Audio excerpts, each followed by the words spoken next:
8h moins le quart, mesdames, messieurs. Il a feuilleté pour vous, rien que pour vos yeux et pour vos oreilles, les pages culture de la presse. Patrice Ramden. Eh bien, Laurent, sachez que le 20 novembre prochain, ce sera un mardi, ce sera la journée internationale des droits de l'enfant. Alors, en préambule à cette journée bien particulière, La Croix publiait hier plusieurs témoignages de familles sur le thème de la pédophilie. Mais ces témoignages, on peut les retrouver sur la toile parce que le débat se poursuit sur le site internet du journal qui lance la mobilisation à laquelle sont d'ailleurs associés Bayard Jeunesse, France Inter et bien sûr France 2 qui diffusera le mardi 20 un documentaire intitulé « Enfance abusée ». C'est dans la case infrarouge. Alors tout cela va forcément faire parler sur les réseaux sociaux où l'on peut d'ores et déjà échanger. Voici le hashtag choisi, hashtag brisons le silence et évidemment, à l'approche du mardi 20 novembre, apparaîtront de nouveaux hashtags, hashtag enfance abusée et hashtag 20 novembre, tout simplement, pas difficile à retenir. Le tableau d'honneur des prix littéraires, il en est abondamment question ce matin dans les pages culturelles des journaux. Alors après le Femina décerné à Philippe Lançon pour le Lambeau, on en a parlé il y a hier ou avant-hier. Le Goncourt revient à Nicolas Mathieu pour Leurs enfants après eux. Alors c'est une fresque sociale qui se déroule dans une vallée lorraine qui est dévasté par la crise. Il offre, Mathieu, un deuxième concours consécutif aux éditions Actes Sud, ça c'est à noter. Oui. Nicolas Mathieu s'était d'ailleurs fait remarquer il y a 4 ans avec un premier roman intitulé « Aux animaux la guerre », qui mettait en scène des vies minuscules qui sont broyées par le travail aliéné et les catastrophes affectives et intimes. Le prix Femina revient à Valérie, le prix Renaudot, revient à Valérie Manteau pour Le Sillon. Alors c'est un récit qui est aussi entre fiction et réalité, c'est-à-dire que l'héroïne quitte la France peu après l'attentat contre Charlie Hebdo et va rejoindre son amant turc. Bon, c'est une histoire d'amour, certes, mais c'est aussi une histoire, en fait, un essai sur la liberté de la presse. Et puis, vous connaissez le proverbe ? Plaisir non partagé n'est plaisir qu'à moitié. Alors nous, aujourd'hui, ce matin, à Télématin, on nage dans un océan de plaisir et ce plaisir, on veut le partager avec vous, avec les téléspectateurs, en fêtant, en célébrant, en saluant, en accueillant, Olivia de Lamberterie, lauréate du prix Renaudot Essai. Bravo, Olivia. Alors, de la part de toute l'équipe, bien sûr, de Télématin, qui était très heureuse, qui suivait, qui regardait la télévision, le canal 27, France Info, hier, pour suivre l'attribution de ces prix, c'est vrai. Alors, ce livre, on en a parlé ici, on en a beaucoup parlé dans la presse, parce qu'Olivia a été invitée, a su bien en parler. Alors, on va, je ne sais pas si on a le temps, mais lui demander peut-être de nous en reparler juste avant de les images. Je voudrais juste qu'on écoute et qu'on regarde ces quelques images. Le prix Renaudot Essai a été attribué à Olivia de Lamberterie pour un livre intitulé « Avec toutes mes sympathies » aux éditions Stock. Alors avant de parler du livre, ça fait quoi, Olivia ? Je ne les avais pas vues en plus, les images. Écoutez, ça fait une émotion absolument incroyable.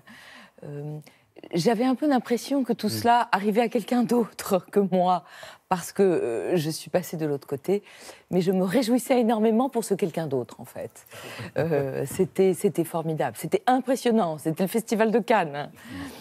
Alors, le livre raconte l'amour d'une sœur pour son frère, qui allait mal, qui allait, comme elle l'écrit, magnifiquement mal, et qui a décidé un jour d'en finir. Ce livre, c'est en quelque sorte le plus beau des tombeaux qu'elle pouvait lui offrir.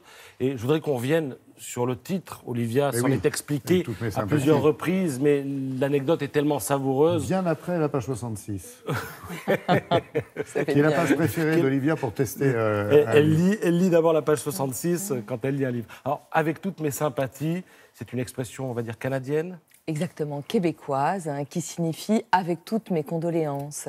Et c'est une expression que j'aime bien parce qu'elle a été utilisée par Françoise Sagan lorsqu'elle débarque à New York en 1955 après le succès de Bonjour Tristesse. Elle ne parle absolument pas anglais et elle dédicace tous ses livres en mettant « With all my sympathies » puisqu'elle a juste traduit du français. Et comme c'est une star, personne n'ose rien lui dire. Et au bout de 15 jours, quelqu'un lui dit Madame, on ne comprend pas pourquoi vous adressez à vos fans toutes vos condoléances. Alors justement, on parlait de dédicace. Moi, je me souviens, sur le livre que vous m'avez offert, Olivia, il y avait cette dédicace. Ça y est, je suis passé de l'autre côté. Ça a été vraiment un pas qu'il fallait franchir. Alors non seulement pour, je vais dire, la triste occasion du décès de votre frère, mais parce que le livre, c'est quand on parle des livres des autres, à un moment donné, on a besoin, quoi. Oui, et puis parce que la mort de mon frère, qui a donc choisi de se suicider, m'a plongée dans un état de chagrin, mais aussi de colère, parce que je trouvais que la violence de sa disparition, en fait, prenait toute la place. C'était comme si sa mort lui volait aussi sa vie. Et moi, je voulais raconter l'homme extraordinaire et flamboyant et merveilleux qu'il avait été, et dire aussi la chance que j'avais eue de l'avoir pour frère. Et m'interroger aussi sur qu'est-ce que c'est qu'un frère. Et je pense que ça, c'est une chose que j'entends beaucoup dans les retours de lecture. Il n'y a pas tellement de livres comme ça sur les rapports entre les frères et les sœurs. Et je pense que c'est quelque chose qui touche tout le monde. J'ai envie de revenir sur le moment d'émotion qu'on doit ressentir quand même quand on a l'habitude de parler des autres et des autres ouvrages, des autres auteurs, et que d'un seul coup, on se retrouve, je vais dire, bombardé au devant de la scène. Oui, mais on me pose souvent la question, on me dit, mais parlez tant des auteurs, est-ce que ça vous a pas fait peur ou inhibé? Et pas du tout. Moi, j'ai l'impression que les livres m'ont porté, m'ont aidé. Sur mon bureau, pendant que j'écrivais, j'avais mis les livres de gens que j'aime bien. Et c'était comme des boussoles, que tout ça m'a finalement aidé. Que les mots des autres m'ont aussi permis de trouver les miens. Quand on aime la littérature, qu'on en parle aussi bien que vous, Olivia, on écrit un livre, que pour un code d'essai, c'est un coup de maître. Est-ce qu'on se dit, je vais en faire un autre? Ou on dit, c'est terminé?